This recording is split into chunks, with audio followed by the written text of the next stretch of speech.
Have you ever been on a back road at night when the trees pull in close and the darkness feels thicker than it should and the world outside your headlights looks unfinished? Most people think the scariest part is what you might see. But that is not what ends a back road night. The worst nights do not end with screams. They end with silence.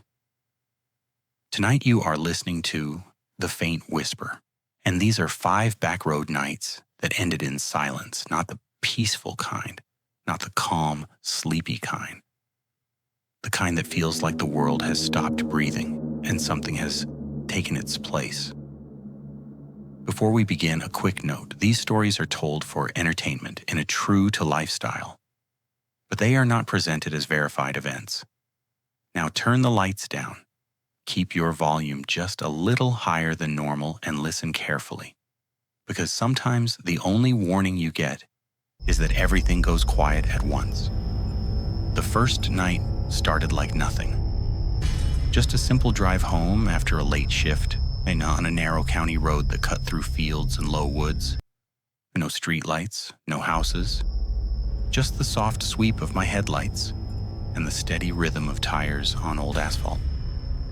The radio was playing low, the kind of station that fades in and out in rural areas, but it was enough to keep the cabin from feeling empty. About 15 minutes in, I noticed the insects were gone. You do not usually notice insects. You notice them when they stop. No fluttering at the windshield, no tiny taps, no moths orbiting the beams like they are hypnotized. It was like the night had been wiped clean. I told myself it was the season. I told myself it was colder up here. I told myself anything that made it normal. Then the radio began to thin, not static, not a station change. It just lost its middle. The music sounded distant and flat, like it was coming from inside a closet. I turned the knob up a little. The singer's voice did not get louder, it got smaller. Like the volume was not rising, but being pushed further away. That was when I realized I could not hear my own engine. I could see the tachometer. I could feel the vibration through the seat and steering wheel, but the sound was missing. It is hard to describe how wrong that feels. Like chewing without taste, like blinking without darkness, a piece of reality simply removed. I tapped the brakes to test myself. The red glow filled the rear view mirror. Still no sound, no soft squeak, no weight shift you can hear in your bones. Just the car, gliding through a world that had forgotten audio. I rolled down my window. The cold air hit my face, sharp and damp, and I expected to hear the rush of wind. I expected to hear the tires, the pebbles, the tiny noise of the road. Instead, the air felt like it belonged to a photograph. My eardrums did not register anything at all, not even the whisper of my own breathing. I pulled over slowly because without sound, speed feels dangerous. The headlights washed over a ditch, a line of trees, and a wooden post with a reflective strip. I stopped, and the car sat there, idling silently, like it was pretending to be off. I spoke out loud, just to prove I existed. "Hello." My voice sounded normal in my head, but it did not return to me through the air. No echo, no vibration, nothing. My mouth moved, my throat worked, and the world gave me no confirmation. I pressed my fingers to my own neck, felt the buzz of my vocal cords, and still the outside stayed empty. Then the passenger door handle lifted, not from inside, from outside. I saw it move into the corner of my eye, a small dip of chrome. The latch clicked without clicking. It looked like the door should open, but it did not. It held as if something tried to pull it and failed. My hands went cold. My mind raced. It could have been pressure. It could have been the car settling. It could have been anything, but I knew what I saw. I turned my head toward the passenger window and stared at the dark glass. My headlights did not reach far enough to reveal more than trunks and weeds. The window was like a screen showing my own face, pale and tense, floating in black. Then, in the reflection behind me, something moved. Not a person, not clearly. Just a shift of darkness, like a shape passing between the trees without stepping into the beam, as if it understood exactly where the light ended. I locked the doors, even though they already were locked. I did not decide to leave. My body decided for me. My foot went to the gas, and the car rolled forward. The moment the tires moved, the world snapped back. Sound flooded in so fast it made my eyes water. The engine returned. The tires hissed. The radio came back loud enough to startle me, and the insects, as if someone had flipped a switch, began hitting the windshield again. I drove without stopping until I reached the first streetlight on the edge of town. When I did, I sat under that orange glow and listened to the normal world like it was a miracle. But here's the part I do not tell people. When I got home, I stepped out of the car and closed the door. And for one single second before my door latched, the neighborhood sound dipped. Just a tiny drop. Just a small, unnatural hush. Like something followed me, and it was listening. The second night was a different kind of road. The kind that people use to save 10 minutes and pay for it with anxiety. A long cut-through that ran behind a state forest, with old signage and broken reflectors. There was a rumor about it, the kind of rumor you hear in small towns. A place where you should not stop. A place where, if you get out of the car, you do not hear your footsteps. I did not believe any of that. I was not trying to be brave. I was just tired, and that road was faster. It began with the fog, not thick, not dramatic, just a low mist that lay over the asphalt like breath. My headlights cut through it in pale bands, making the road ahead feel shorter than it was. As I drove deeper, the trees got closer. The canopy tightened. The darkness became a ceiling. Then I saw the gas station. It was small, old, and glowing like an island. One pump, one faded sign. The kind of place that should have been closed down decades ago. But the lights were on and the open sign was lit red in the window. I felt relief, even though I did not need gas.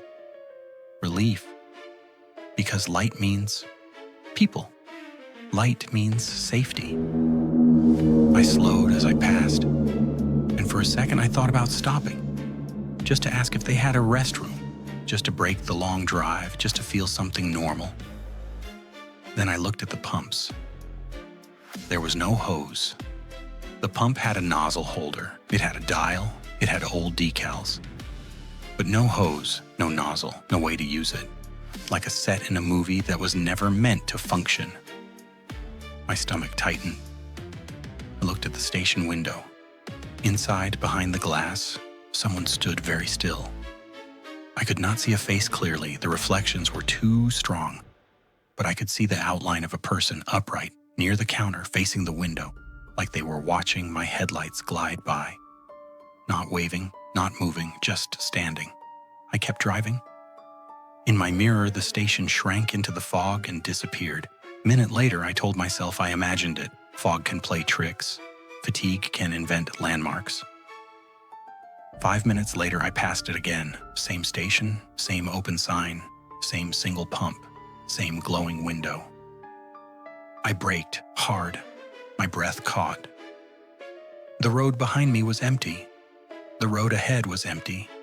The forest pressed in, quiet and close. I drove forward again, slower now, watching every reflector, every tree, every curve. 5 minutes later, it appeared again.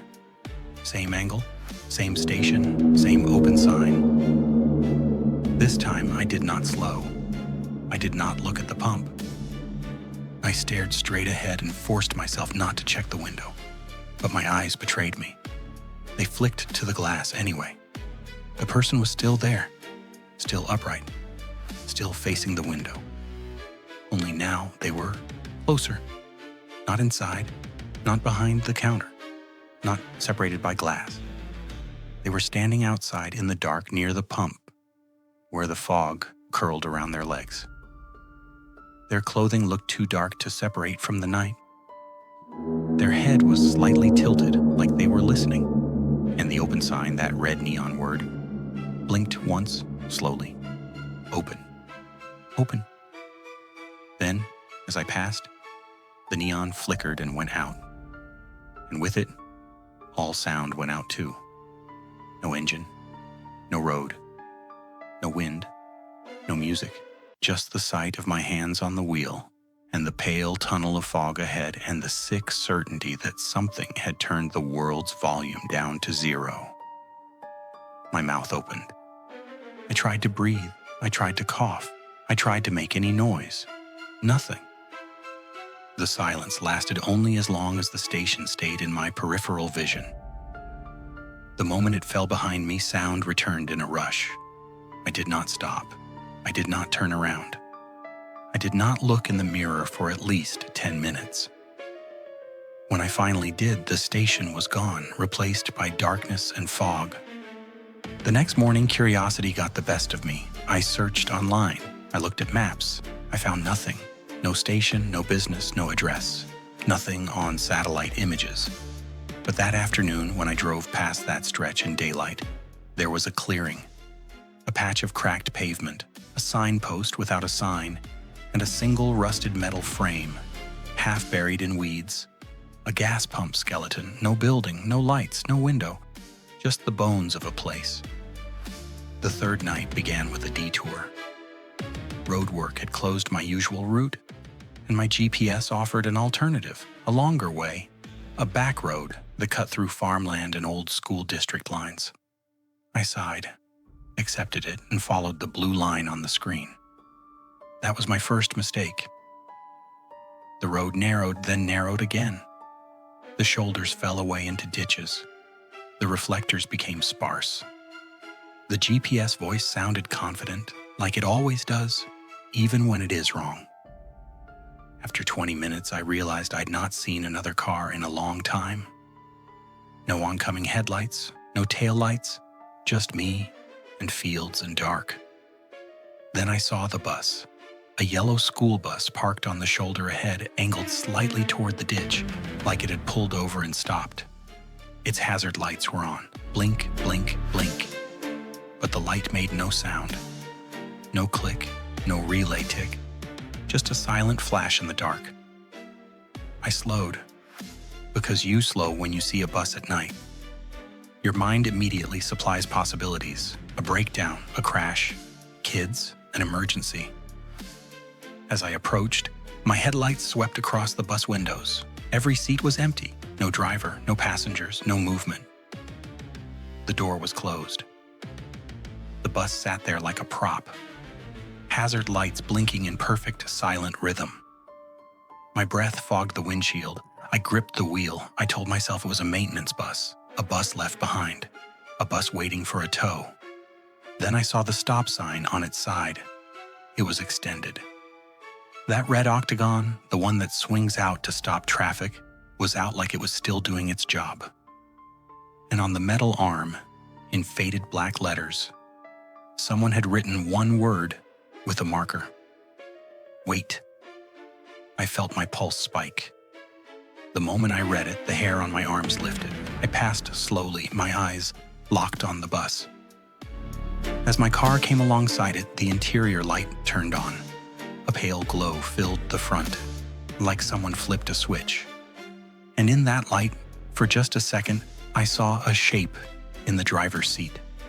Not clear, not detailed. But there was something there, upright, facing forward, hands at the wheel. My throat went dry. I looked away instantly, like my gaze might invite it. Then my GPS screen went black. Not frozen, not off. Black, like it had died. And at that exact moment, sound dropped. Everything, engine, tires, air, my own breathing. Silence, thick and absolute. I drove forward, and the road ahead seemed to stretch longer than it should.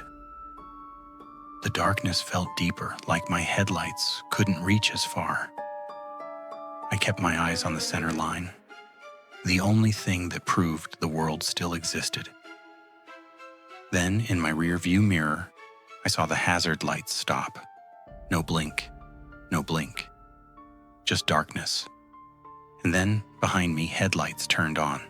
A pair of bright white beams, exactly the height and width of a vehicle, filling my mirror like they had always been there. Too close, too sudden. They did not approach, they did not fall back. They matched my speed perfectly, holding the same distance as if locked to me. I could not hear them. I could not hear anything.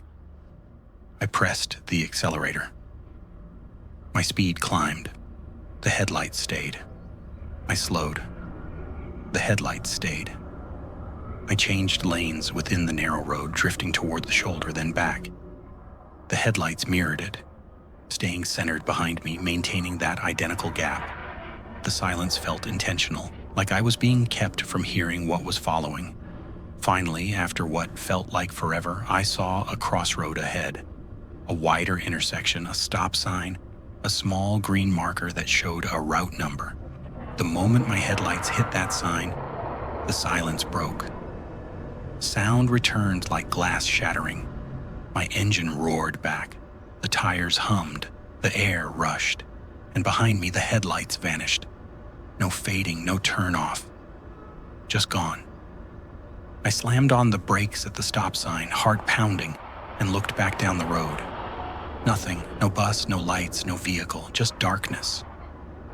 When I got home, I searched again, trying to find if any bus depot was nearby, any report of a breakdown. Nothing. And here's the part that still makes my stomach drop.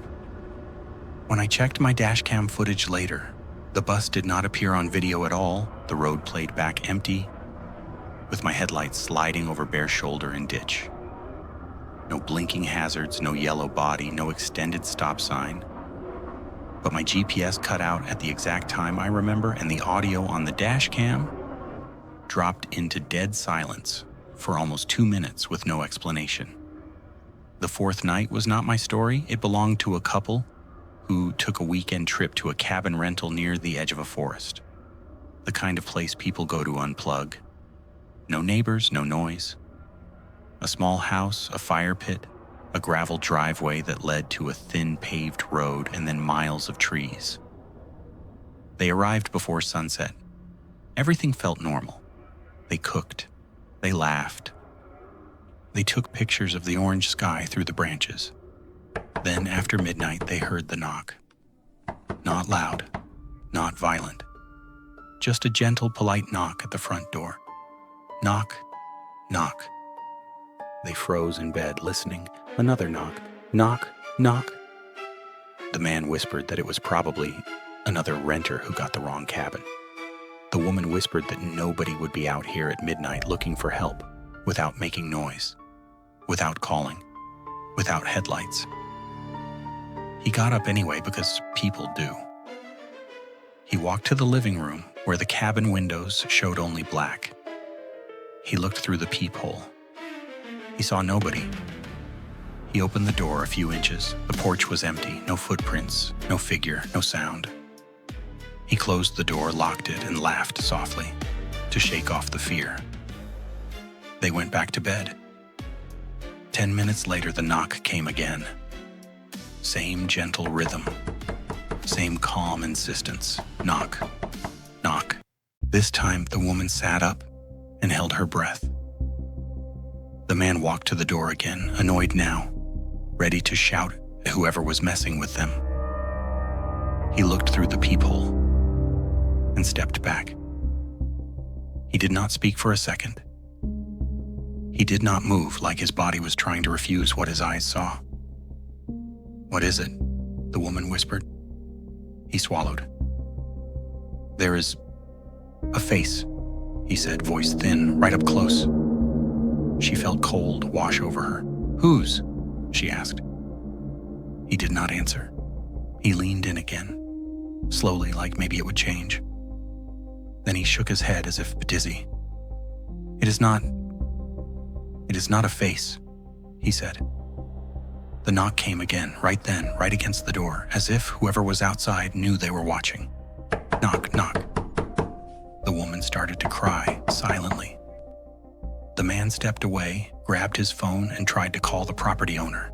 No signal. He tried to call emergency services. No signal. He tried to turn on the porch light. It did not turn on. And then, like a final confirmation that the night was not normal, the cabin went quiet in a way they had never experienced. The refrigerator hum stopped. The little heater fan stopped. The faint creak of the house stopped. Even the wind, the one they had heard earlier, vanished. It was not just quiet, it was empty, like the air had been vacuumed.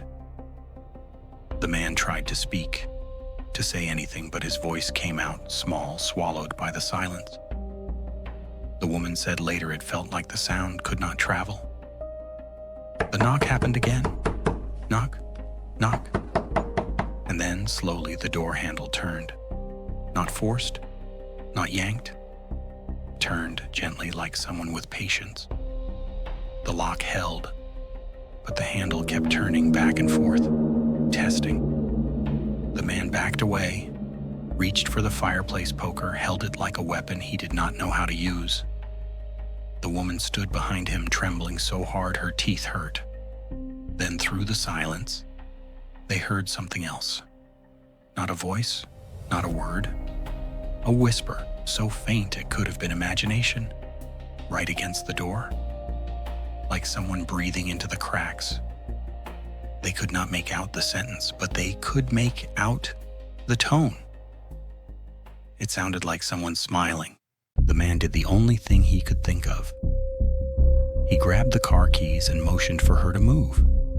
They ran through the back of the cabin, out the rear door, across the yard, and as soon as they stepped off the porch, the silence broke. Crickets erupted. Wind returned. Leaves rustled.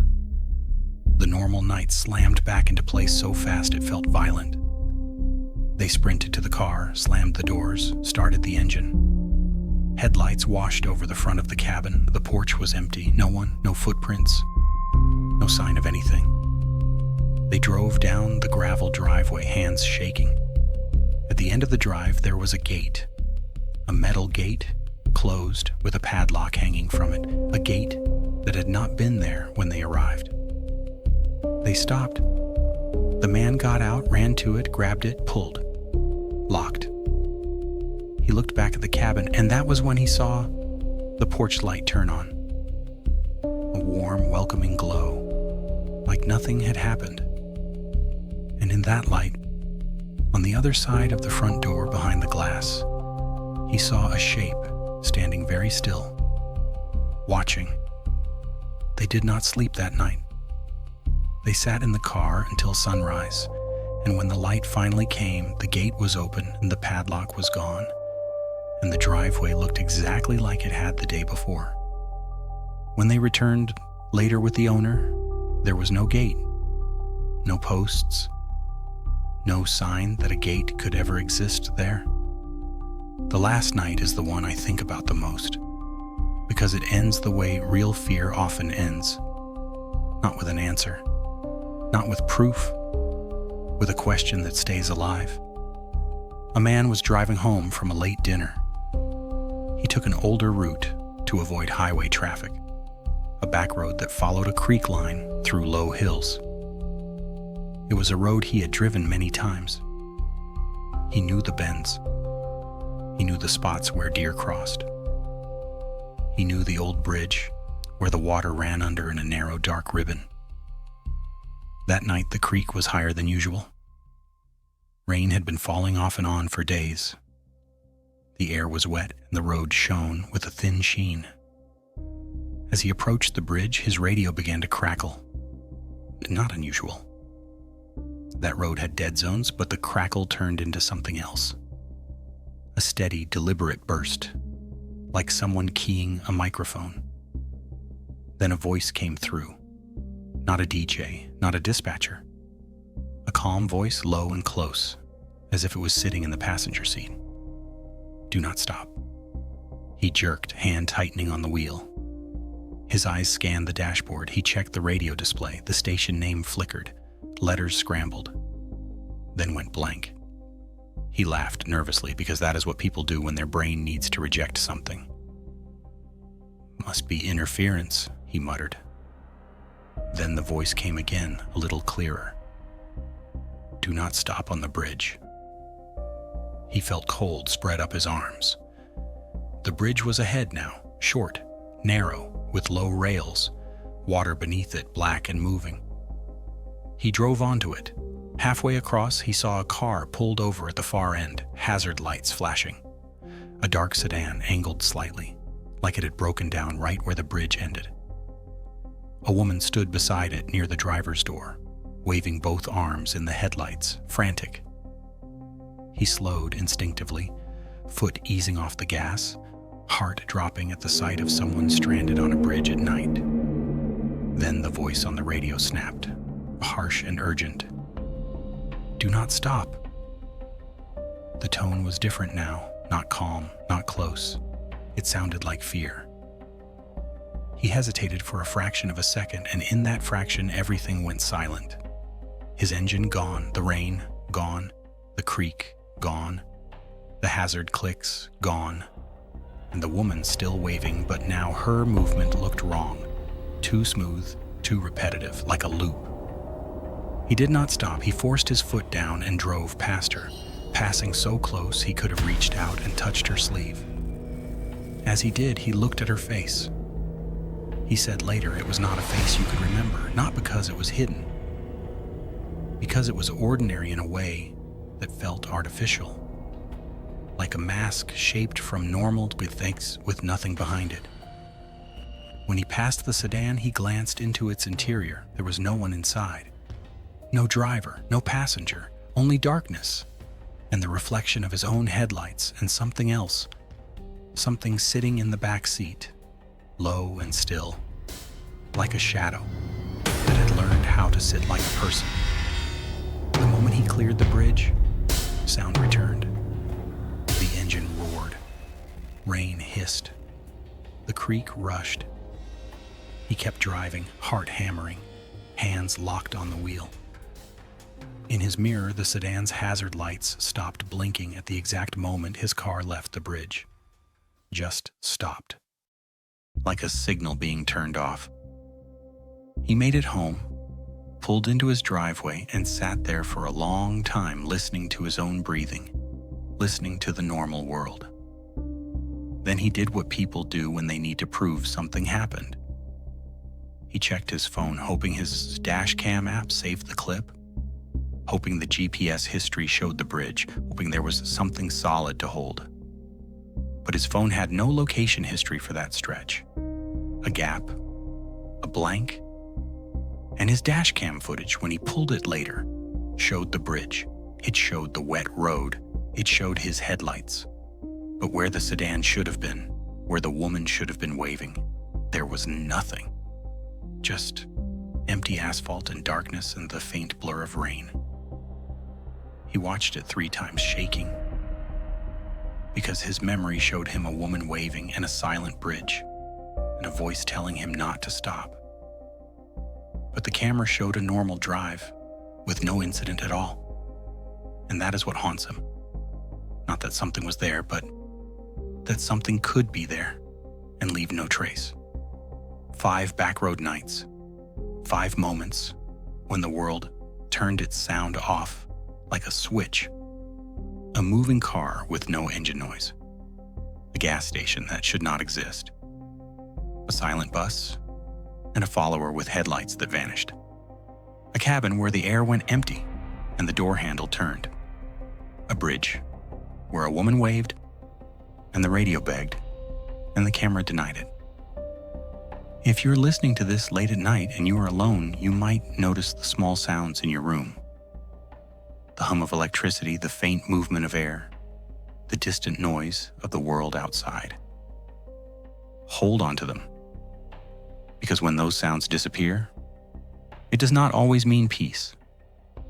Sometimes silence is not the absence of noise. Sometimes silence is a presence. This is the faint whisper. If you want more backroad and wilderness mysteries like this, subscribe and keep your volume just a little higher than normal. And if you ever find yourself on a road that feels too empty and the night around you suddenly goes quiet, do not stop. Keep driving.